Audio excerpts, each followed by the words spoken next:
Alright, so I recently bought a Razer Gigantus V2 mousepad or mouse mat, whatever you guys call it these days. So before I had this generic mousepad that I was using. The only good thing about this mousepad was it has the RGB all the way around it and had some really nice stitching. But after one wash, it was like this. It wasn't just normal. It was not staying on my desk like it should. So I had to discard this one, and I bought the Gigantus V2 by Razer from the Amazon.com. And for some weird reason, there was no packaging on the mousepad. I got this. As you can see on the screen, this was the whole thingy that I got after it got delivered. There was no outer packaging. There was a sticker on top that had the shipping details and the bill, and that was it. And here is the box, and the box was kind of a damage, but that is okay. But I was kind of disappointed because this came directly from the Razer, so it was the official Razer on the Amazon that sent me this. I mean, I paid for it, and the price will get into that. So this is the Gigantus V2 Double XL. So it's not the largest one, but it's the second largest mousepad that you can get. So the price wise, I paid 3,400 rupees. That is roughly about $40. And on the box it says 3,999. That is the $50. And I paid roughly about 40 to 45. That was 3,400. And there was this pull tab. That was another disappointment because it's Razer, and for some reason there was a hole on the box that shows the texture of the mousepad.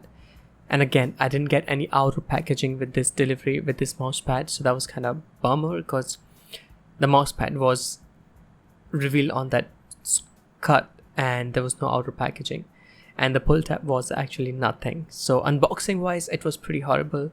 And again, I was disappointed because it's Razer, it's a most reputable brand, not the most, but one of the most reputable brand that sells the gaming accessories and the other stuff.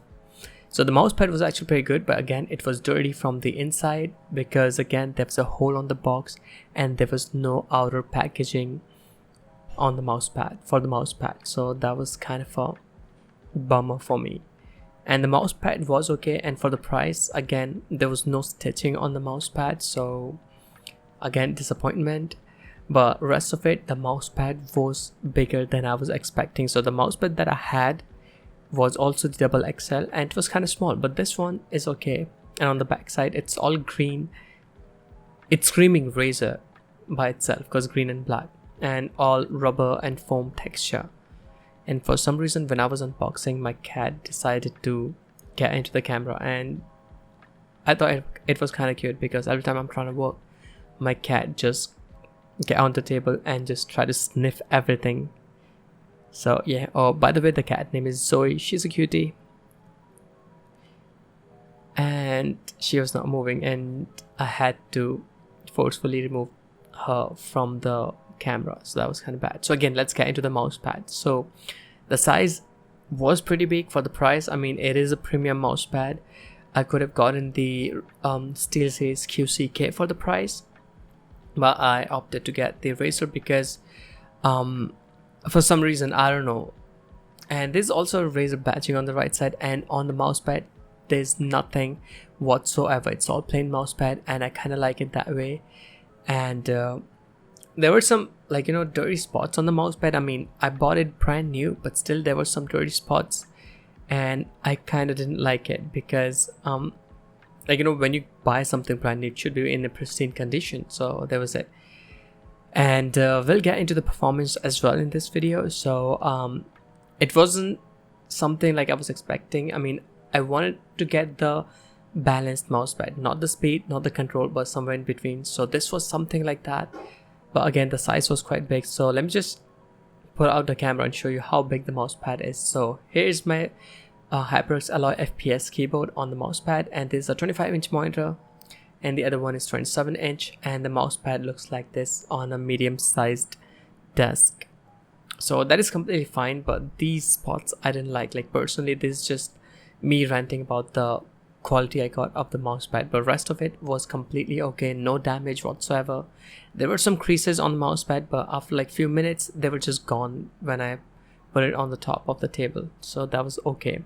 So let's get into the performance, and the game I tested was Valorant.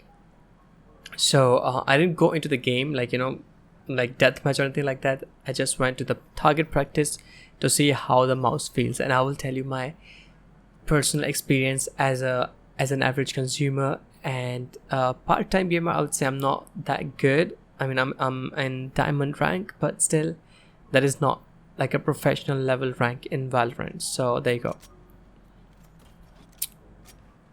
So like I said, it was all like, you know, mixed of speed and control mousepad, and in the beginning I had to get used to it because it was more like a slippery, because my old mousepad was kind of a trash, but this one was really good.